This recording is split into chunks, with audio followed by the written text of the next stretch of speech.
बिटिआरनि बर' लाइमोनफोरनि थाखाय मोनसे गोजोनथाव खौरां। प्रमद बर'नि दैदेननायाव बिटिआरनि लाइमोनफोरा भारतारि रौनिया बिफानाव थिसननायनि खाबु मोननो थांगासिनो दं।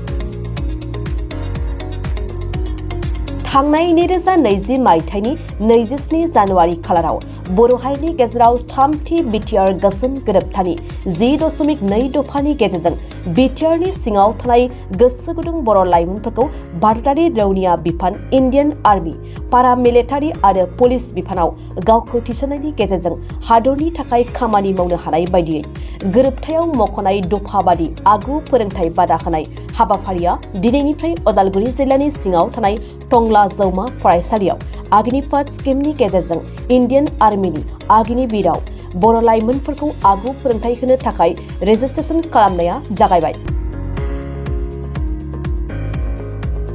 उदालगुरि सोलोंथाइ खोन्दोनि आइएस जयपाल सिंह ब्रह्मनि मासि लानानै सामलायनाय दिनैनि बे सांग्रांथियारि हाबाफारियाव भारतारि रौनिया बिफाननि कर्नेल बिजय प्रेदिक, एमसिएलए सन्जय सरगियारि, दिलीप कुमार बर' आरो जिल्लानि सिङाव थानाय गोबां लाइमोनफोरखौबो दिनैनि बे बुब्लियाव नुनो मोननाय जादों।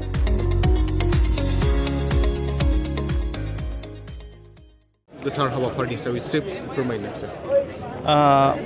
जोंनि बिटिआर सरकार मानगोनां प्रमद बर' दैदेननाय बिथांनि जि सरकार, बे सरकारा गोबां जोंनि इयुथफोरनि थाखाय गोबां थांखि लादों, मोजां मोजां हाबाफारि लादों आरो बेनिनो मोनसे हाबाफारि बायदियै दिनै जोङो टंला कलेजाव मोनसे प्रि रिक्रुटमेन्ट काम एवारनेस एन्ड सिलेक्शन प्रग्राम मोनसे लानाय जादोंमोन फर अग्निवीर स्किमनि थाखाय, आर्मिनि जिथु अग्निवीर स्किम बेनि थाखाय। दिनै जोङो उदालगुरि जिल्लानि हातिगड़ाव थानाय 174 फिल्ड रेजिमेन्टनि लेफ्टेनेन्ट कर्नेल बिथांनि दैदेननायाव जोङो मोनसे केरियार प्रग्राम खालामबाय। अग्निवीरावहाय जों बोरैहाय जों हाबनांगौ बा बोरैहाय जोङो सिलेक्शन जानो हायो। दा जोङो उदालगुरि जिल्लायाव मोनब्रै आर्मिजों रायज्लायनानै मोनब्रै जायगाखौ थिग खालामदों। मोनसेया जाबाय हातिगड़ हाई स्कुल, मोनसेया टंला, बेनिफ्राय मोनसेया जाहैबाय उदालगुरि आरो मोनसेया जाहैबाय जोंनि रौता। बे मोनब्रै जायगायाव जोङो आर्मिजों आरो जोंनि सोलोंथाइ बिफानजों लोगो नांनानै जोङो ट्रेनिं सेन्टारखौ खुलिगोन मानगोनां प्रमद बर' बिथांनि जिथु बिथोन बादियै। आरो आं बेयाव जायफोरा माने फैनो नागिरदों बिथांमोननि थाखाय माबाफोर बेबायदि क्वालिटि एबा क्वालिफिकेसन थागोन नामा? डेफिनेटलि जोंहा फिजिकेलावथ' जों हायो, खिन्थु जोङो जिथु सिलेक्शन प्रसेसआव बे रिटेन टेस्टआव जोंनि गथ'फ्रा गोग्लैनानै थालाङो। दा बेखायनो जों बै रिटेन टेस्टखौ बोरैहाय क्वालिफाइ खालामनो हायो बेनि थाखाय ट्रेनिं होनाय जागोन आरो बेयो कमप्लिटलि जोंनि बिटिआर सरकारनि मोनसे मावथांखि आरो बे बिटिआर सरकारनि मावथांखि बायदिनो जोंबो आवगायनो थाखाय आखा फाखा जादों।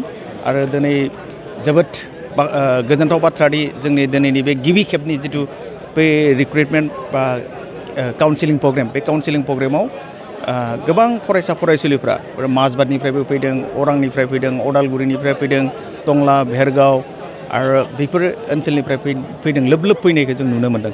आरो आं मिजिंथियो जे जोङो बे जिथु जे डिसिसन लादों बेनि जोंहा एसे साक्सेस जागोन होननानै आं मिजिंथियो।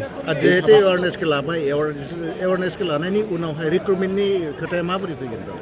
एक्सुवेलि रिक्रुटमेन्ट नोंथांमोना मिथिगौ जे आर्मिया जाबाय बयनिख्रुइबो डिसिप्लिन मोनसे, इन्डियान आर्मिया मोनसे डिसिप्लिनजों सोलिग्रा।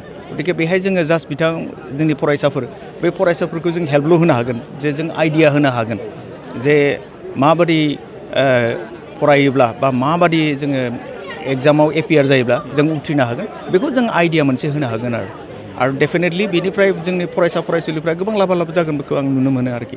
आरो लोगोसे जिथु बिथोन होदों, जोंखौ बिथोन होनाय बायदियै गाबोननिफ्राय आरो दिनैनिफ्रायनो जोङो रेजिस्ट्रेसन प्रसेसखौ इन्डियान आर्मिनिफ्राय खालामबाय। गाबोननिफ्रायनो जों ट्रेनिंनि बेबस्थाखौ खालामनो होननानै सानदोंमोन आरो दा आर्मिजों रायज्लायबावनानै बेखौ थिग थाक खालामनाय जागोन आरो जोंनि बिटिआरनि सरकारनिफ्राय जि जों बिथोन मोनगोन बे बिथोन बायदि जों आवगायलांगोन।